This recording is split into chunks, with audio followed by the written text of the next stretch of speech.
another video, another share guys, another POV. So ngayon, magbibigay tayo ng point of view sa comment na to particularly. And of course, sa napakagandang short reel video ni Sir Frankie. O, diba? Doon naman ay pasimpleng flex lang ni Sir Frankie sa kakyutan ni Rachel. Ay, nako! Ewan ko ba, yung kakyutan ni Rachel, yung kagandahan ni Rachel is siniselebrate namin, masaya kami. Pero iwan ko ba sa iba, bakit yun yung ikinagalit nila, yun yung kinainisan nila? How come? Is it like bothering na yung kagandahan ni Rachel? Ganun na ba talaga kayo ka-bitter sa buhay, di ba? So sabi niya, araw-araw na lang nagpapakyut yung dalawa, akala nila sila na talaga ang sikat. Sus Mariusep, ikaw lang yata ang kinikilig. Ikaw lang talaga ata ang bitter dyan. Kasi kami, masaya lang kami kung anong mga ganap ng kay Rachel or kay Ruel, kung anong mga simpleng achievements nila sa buhay. Ay masaya lang kami. Somehow ay tinuturuan din namin yung mga sarili namin na maging masaya sa kung anong meron yung iba. Hindi katulad dito sa comment na to na medyo bitter lang. Medyo bitter lang si ate. 'Di ba? Kung ayaw mo naman sa isang video or kung ayaw mo sa isang tao, just simply na lang, skip or wag nang panoorin, 'di ba? Pero iwan ko ba, hindi ko maintindihan sa mga bashers na imbis na maglaylo na lang sila, imbis na walas lang pake, ay talagang maglalaan sila ng oras para visit or mag-iwan ng mga negatibong mga sinasabi, no? Anyways, I welcome those negative and positive comments because wala, para sa akin inaamin mo din na cute talaga si Rachel. Di ba? Ayaw mo ba noon na araw-araw kang cute? Ako gustong-gusto ko yun, na araw-araw kong cute, kung pwede lang, di ba? Sino bang ayaw na sa araw-araw maging cute? And, kung magiging naman, kung like for example, kung araw-araw hindi sila nagpapakute or pinababayaan nila yung sarili nila, for sure, mas marami kang sasabihin. Kaya, I take this as a compliment, itong sinabi mong araw-araw na lang silang nagpapakute kaysa araw-araw silang hindi cute, di ba? Anyways, alam mo ba na yung kakyutan ni Rachel is naging susi para magiging cover girl siya ng school nila at bidang-bida siya sa school nila ngayon, and proud and loud lang talaga si Sir Frankie kay Langga Rachel. And yes, kaming mga fans ay we celebrate every achievement ni Rachel sa school niya and kung ano mang ganap din ni Ruel, of course, or silang dalawa, no? We just simply support and hindi na kami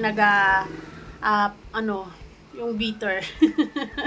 Anyway guys, bago ang lahat, don't forget to support and subscribe. Kuya Val Santos Matubang, Ate Edna Vlog, Kalinga Brab, Ruel Malalag, Rachel Morales Vlog, at syempre sa lahat ng Team Kalingap. Of course, maraming salamat sa suporta niyo sa aming mga reactors. So guys, so much for negativity because I simply follow the rules sa community na to. Embrace positivity and avoid negativity, di ba? Pwede naman pasimpleng ribat lang yun.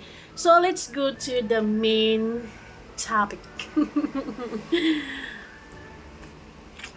Okay. Sa reels ni Sir Frankie, sabi niya, the pride of RHSTI, Langga Rachel Morales, YouTube sensation, Take 2. The pride of RHSTI, Langga Rachel Morales, YouTube sensation and cover girl of The Scriveners. Hoy! kaya kahit family bonding, kahit ultimo Sunday na yung ganap or yung mga kaganapan nila ay meron pang mga iba dyan na pati teachers ay inaabala, nagsusumbong sa teachers Why? Bakit mayroong mga bitter gourd sa Gedli sa pagiging cover girl ni Rachel ba? Ano pang purpose? Bakit magsumbong sa teacher? Anyways, Nasagot naman na yan ni Sir Frankie at wala siyang problema kay Rachel. Suot ni Rachel, pinupuri pa niya nga ito at sinabi niya sexy at maganda talaga si Rachel. At yun, isa siguro yung key. Nagiging susi yun, yung pagiging maganda, pagiging sexy ni Rachel. At hindi lang yun actually, yung ang ipinakita ni Rachel sa RHSTI, bagos yung pagiging witty niya, yung pagiging matalino niya talaga ang nagiging susi kung bakit niya naabot ang mga ganitong pangyayari. Yes, and nag-flex din si Sir ng mga pictures ni Langga Rachel to prove bakit siya ba ang cover girl ngayong edition na ito. Ito na. Cute naman kasi talaga, no? Kaya medyo natitrigger si ate. Wag naman tatago natin yung earrings natin.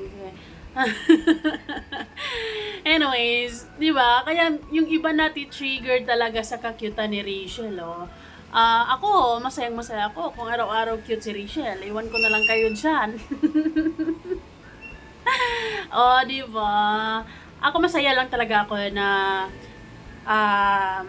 naging party ako sa journey na to ni Rachel sa buhay niya, di ba? Kung ano mang mangyari, whatever happens, ay ayun, na maalala natin yung mga momentum na to, maalala niya na isa ako sa mga nakasuporta sa kanya. So, and we are proud of you, girl, kasi you rock it.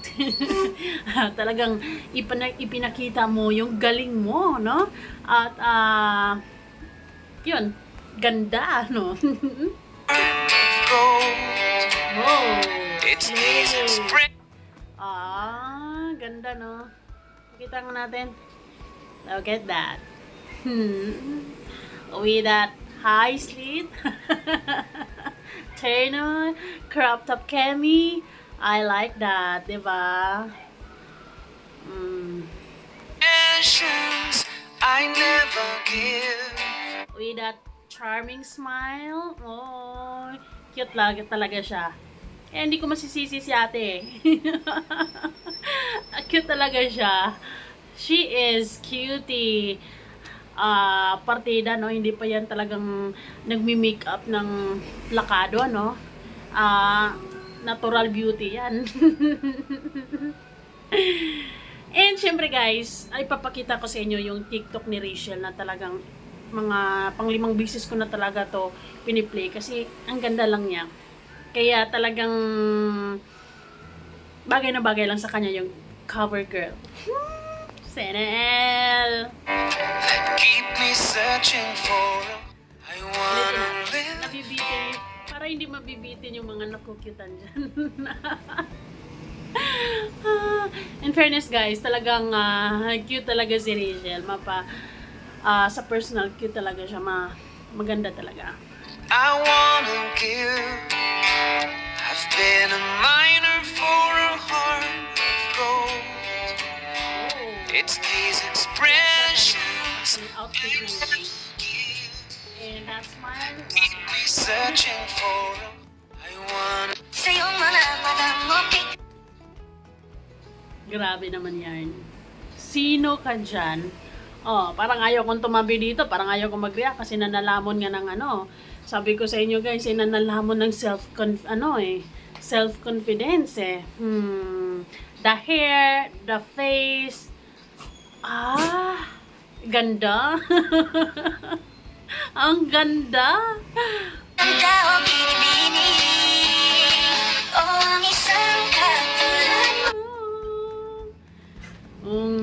Ganda ni Rachel dyan guys, grabe. I like.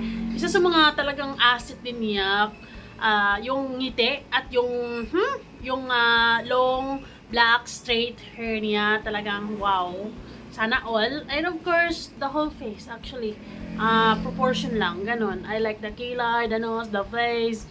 Ganda. Ganda. Cute.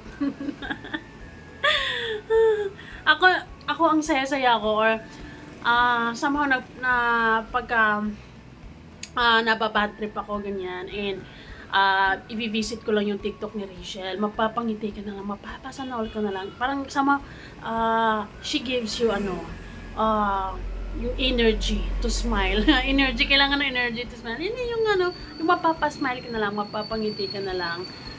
She has that vibes na ibinigay sa ating lahat, no? Ay di na dapat pa, baka walang alam. Sinimplihan lang nilang Rachel dyan, nakaupo lang, naka-school uniform.